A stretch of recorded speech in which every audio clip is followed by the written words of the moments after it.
Hello everyone, welcome back to the channel. So in the today's video we are going to talk about microplastics in the human body. So microplastics have become one of the most concerning environmental and health issues of the 21st century. These tiny plastic particles are now found in our oceans, food, drinking water, air, and even inside the human body. So scientists have discovered microplastics in blood, lungs, placentas, and other organs. So for in this presentation, we will explore more what about microplastics are, how they enter our bodies, their potential health impacts, and what we can do to reduce exposure. So coming to the question that what are microplastics?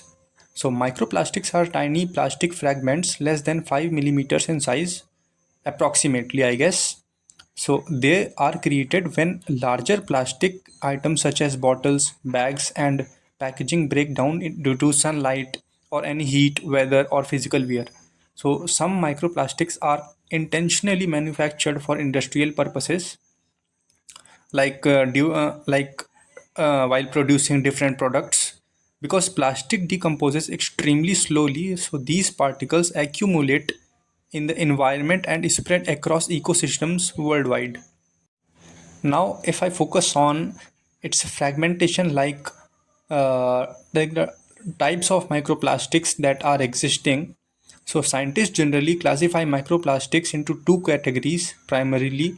Microplastics are intentionally manufactured small plastic particles such as microbeads once used in cosmetics. Secondary, the microplastics form when larger plastic products break down over time, and for that common sources include synthetic clothing fibers, vehicle tire wear, packaging material and degraded plastic waste. Now let's find out the sources of microplastics. So microplastics originate from numerous everyday sources. Plastic packaging continuously sheds particles. So washing synthetic clothing releases fibers into wastewater. Also, tire abrasion produces large amount of plastic dust on the roads. Indoor environments also contain microplastics in household dust. Now, as a result, exposure occurs almost everywhere where human lives and work, because plastic is the one thing that humans use mostly. Now let's deep dive into the topic that how microplastics enter the human body. So microplastics enter the body mainly through ingestion and inhalation, basically eating and breathing. People consume them through contaminated food and water, seafood, salts, fruits, vegetables, and bottled water may contain microplastics particles. And also airborne particles can also be inhaled, especially in urban and indoor environments, because plastics are involved in smokings, and smoke is the thing that is polluting the air in urban areas basically. So once inside the body, some particles may move through tissues and organs. Now let's talk about microplastics content in food and water. So studies have detected that microplastics are present in many food products. Like seafood is particularly affected because marine organisms ingest plastic particles, and that is also caused by human mostly.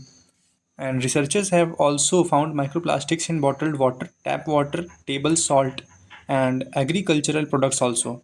So this means that daily exposure is difficult to avoid completely. Now we're gonna talk about that what are the findings about microplastics which are found in human organs. So recent scientific studies have detected that microplastics in several parts of the human body are present.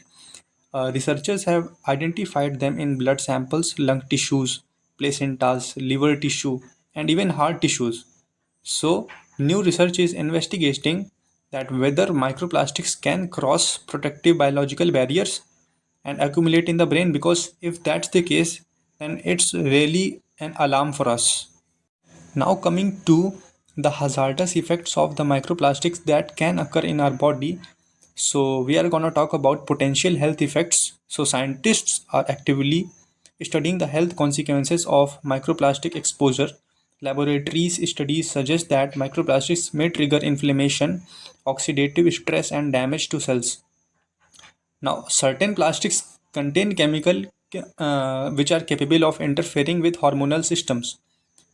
But however, researchers continue to investigate the extent of these effects in humans. Now, if in this video we have discussed about microplastics, let's talk about one another issue, nanoplastics, because it's an even bigger concern. Nanoplastics are plastic particles which are even smaller than microplastics. Because of their extremely tiny size, they may pass through biological barriers more easily and enter cells directly. Scientists believe that nanoplastics could present greater health risk because they can interfere in human body more easily than microplastics. But much more research is needed to fully understand their impact. Now, let's talk about its subtle and growing global scale of the problem, because microplastic pollution is the global issue. Researchers have found that plastic particles in deep oceans, remote mountain regions, Arctic snow, and rainwater is gradually increasing day by day due to our, our interfere with the environment by the plastic. Now, the widespread distribution of these particles demonstrates that how plastic pollution has become integrated into the Earth's ecosystem and human environments. So, actually, if this much has been studied and monitored about the microplastics, so let's talk about that what scientists are doing currently. Scientists worldwide are developing better methods to detect and measure microplastics level and content. Research teams are studying health impacts, tracking exposure levels, and evaluating safer alternatives for microplastics to conventional plastics. Now, governments and international organizations are also introducing policies that aim at reducing plastic pollution. So, how can we reduce exposure? Although complete avoidance is difficult, individuals can reduce exposure by limiting single use plastics, using only reusable containers, choosing natural fiber clothing, and reducing bottled water consumption. I mean, they can use vessels, metal vessels that can be reused again and again by just cleaning the vessel. Now, supporting waste reduction and recycling initiatives can also help decrease environmental plastic pollution. Now, coming to the conclusion of the video, microplastics represent a growing environmental and public health concern.